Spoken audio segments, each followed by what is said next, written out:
Microcars. You know, those tiny cars that look like they barely fit one person, typically powered by a motorcycle engine, and most importantly, affordable? In the 50s, they could be seen puttering down European streets. As silly as a lot of these cars looked, they were actually a big business. So big, in fact, that one actually saved an aerospace company from going out of business.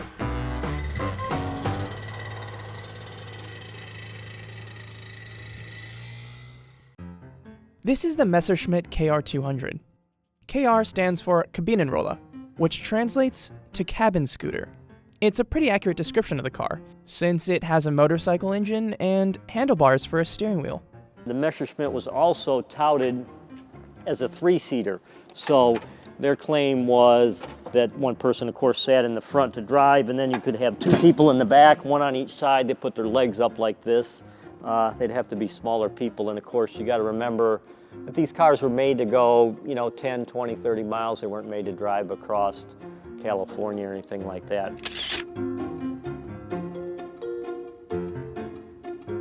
Preceding the KR200 was the Fend Flitzer, a microcar conceived by German designer Fritz Fend. It was made to be an accessible car for people who use wheelchairs.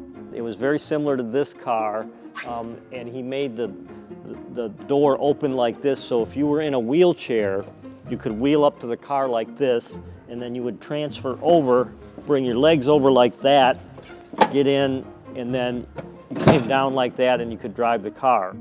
The full potential of the Fend Flitzer wouldn't be realized until after World War II, when a post-war ban on aircraft production in Germany went in effect.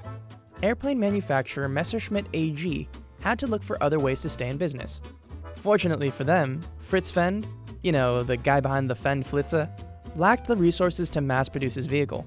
So he proposed to Messerschmitt in 1952 that they make this a production car. They agreed that was a good idea, and so they hired him to basically take his design and improve upon it. The Messerschmitt was actually very successful in terms of a microcar because they made about 25,000 Messerschmitt microcars. Those 25,000 KR200s kept the Messerschmitt AG manufacturing plant busy and brought in enough income to keep the lights on for the duration of the ban on airplane production.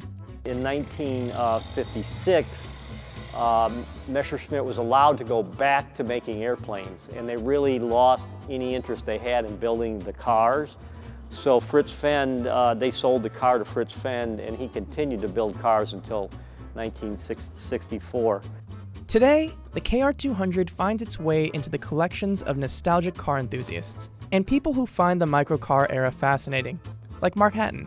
So I came into possession of this car from an advertisement through the Microcar Club back in 2007.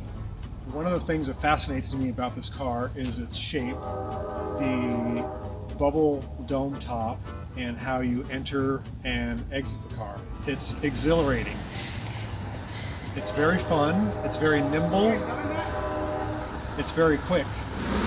It's non-stop reactions. People want to know about it, they want to know what it is, they want to know how much it costs, they want to know if it's for sale, they want to know all about it. It's probably one of my most fun little project cars. I'm so glad that I got it, and I'm able to share it with people.